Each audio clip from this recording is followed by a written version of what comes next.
Hindi ko alam pagbabalik. Hi mga VVs! So ngayon, eto na nga, madaling-madali na kami umalis dahil nga excited na si Kidlat at 6 AM pa lang dahil ginising niya na kami. Tinalunan ako eh. Diba? Tapos excited siya. Ganun Sabi no, dito si B, dito ako.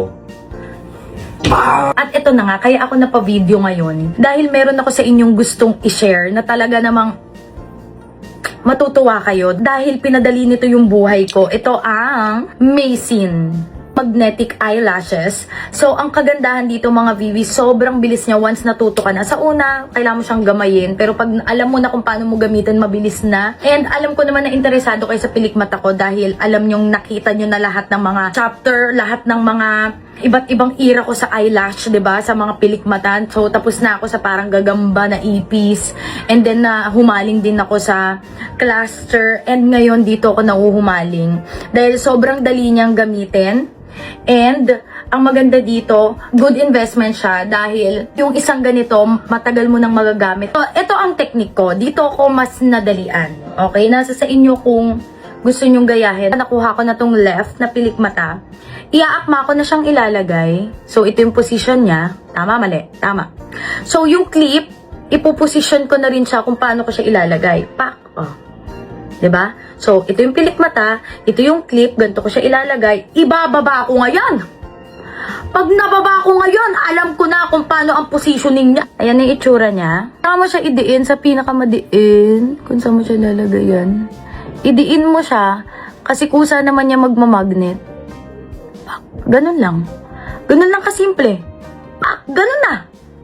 Yun na yun. So, ayan na siya. Sobrang natural. Ang ganda. Simple lang, di ba? Wala kang gustong patunayan. Oh.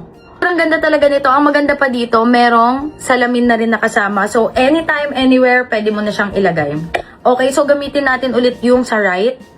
Kailangan nyo palang i-curler yung mga yung real eyelashes.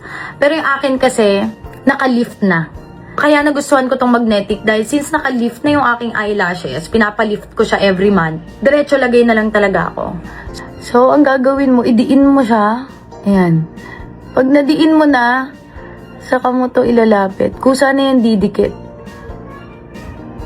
Boom. Tapos pwede mo nang itaas. Tcharan! Ganun lang kabilis, guys! Tapos, ibabalik mo lang to. Isasara and gagamitin mo na, ilalagay mo sa bag mo. Pag ayaw mo na magpilik mata, bunutin mo. Napakadaling bunutin. Pag napakadaling ilagay, pak, ganon. Oh. So, ito siya. Napasahing damit ko. Para kung may panganay. Wala na ako masuot na blue. Bakit nabasa? Hindi ko alam pagbabalik. Wala na, kaya tinabi ko na. Dinugasan ko na. So, mga VVs, kung gusto nyo pang itry ko yung ibang design, mag-comment lang kayo dyan and i-share nyo to and i-like nyo tong gagawin ko today. So, ganda. Tingnan nyo.